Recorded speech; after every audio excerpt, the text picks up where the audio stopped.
A GNU GPL, GNU General Public License, estabelece basicamente 4 pilares básicos do software livre. Considerando esses 4 fundamentos para software livre, julgue o próximo item.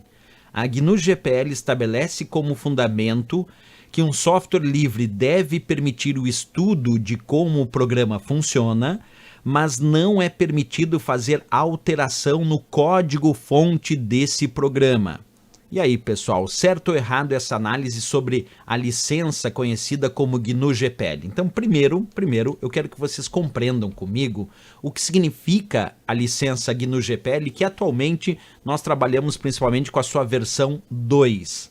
A licença GNU GPL, ela é a base que conceitua o que chamamos de software livre. Boa parte dos programas, dos softwares baseados no conceito de software livre, boa parte deles se utiliza desta licença chamada GNU GPL. E o software livre, dito pela licença GNU GPL, é um software que oferece ao usuário a liberdade de compartilhar, estudar e modificá-lo.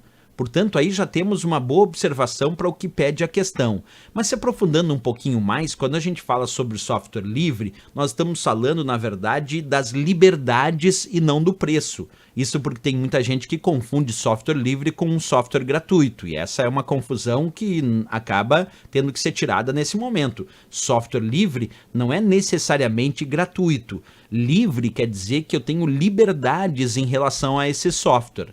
Quais são essas liberdades? Bem, nós podemos executar como desejar. A licença GNU GPL indica que um software livre nós podemos executar como desejar para qualquer propósito. Nós podemos estudar esse software porque temos acesso ao seu código-fonte, portanto podemos descobrir como ele foi feito, como foram os códigos de programação que foram utilizados para criar esse software. Podemos inclusive redistribuir cópias deste software livre, podemos modificar, se assim acharmos necessários, modificar e distribuir cópias dessas versões modificadas para que toda a comunidade se beneficie disso.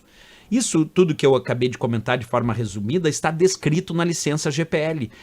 Lá na licença GPL, ela costuma tratar desde a liberdade 0. Então, a primeira liberdade da licença GPL diz assim: a liberdade de executar o programa como desejar para qualquer propósito. Essa é a liberdade 0 da licença GPL. A liberdade de estudar como funciona o programa e adaptá-lo às suas necessidades. Essa é a liberdade 1. E aí, é claro, o acesso ao código-fonte é uma condição prévia para isso. Eu tenho que acessar os códigos de programação que foram usados para criar aquele software para poder ter essa liberdade de estudar como ele funciona, inclusive adaptar ele às minhas necessidades. Também posso ter a liberdade de redistribuir cópias para que eu possa ajudar, por exemplo, meus amigos, meus vizinhos, meus colegas e assim por diante, as pessoas que precisam.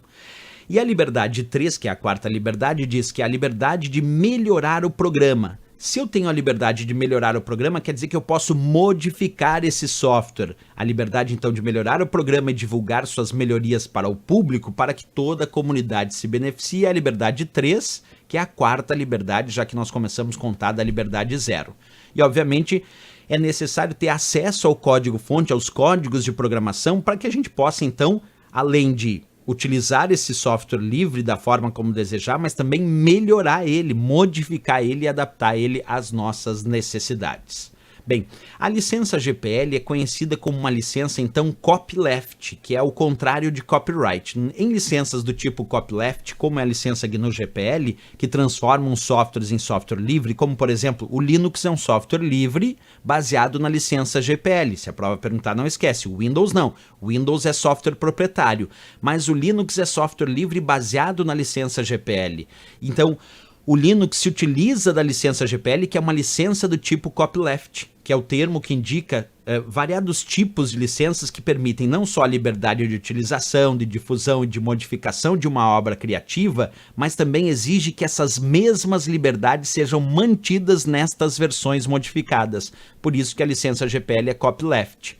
Tem várias outras licenças copyleft além da GPL, como a LGPL e a MPL, que é da Mozilla Public License, que é justamente da Fundação Mozilla para o Mozilla Firefox e para o Mozilla Thunderbird, que também são considerados baseados no conceito de software livre. Então agora sim, podemos entender um pouquinho melhor como funciona a licença GPL. Um outro ponto importante dessa licença é entender que existe uma organização sem fins lucrativos por trás dessa licença GPL, é a FSF, a Free Software Foundation, que é a Fundação para Software Livre, e essa organização é que defende os direitos e a utilização de software livre. Quem fundou a FSF foi o Richard Stallman, e ele é o criador dessa licença GPL através da Fundação para Software Livre.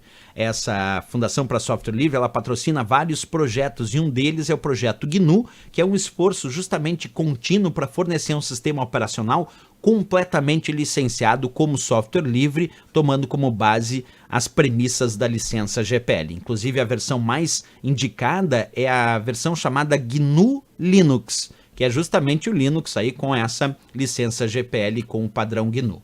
Bem, agora sim que a gente já sabe todas as informações, podemos voltar à questão, né? Ele diz lá em cima que a GNU GPL estabelece basicamente 4 pilares básicos de software livre, isso está correto, e considere esses 4 fundamentos para julgar o item. E ele diz lá, GNU GPL estabelece como fundamento que um software deve permitir o estudo como o programa funciona? Sim, verdadeiro. Agora ali depois ele diz, mas não é permitido fazer alterações no código-fonte desse programa? Aí ficou errado. Errado porque a licença GPL ela tem a premissa de que sim, nós podemos não só utilizar e estudar esse software livre, como também podemos fazer alterações no seu código-fonte, melhorando esse programa, adaptando às nossas necessidades e inclusive redistribuindo cópias destas versões modificadas. Então o erro aqui é a parte final, onde ele dizia que não é permitido fazer alterações do código-fonte, e quando a licença GPL sim indica que é possível, sim, eu posso desejar fazer modificações nesse código-fonte e até redistribuir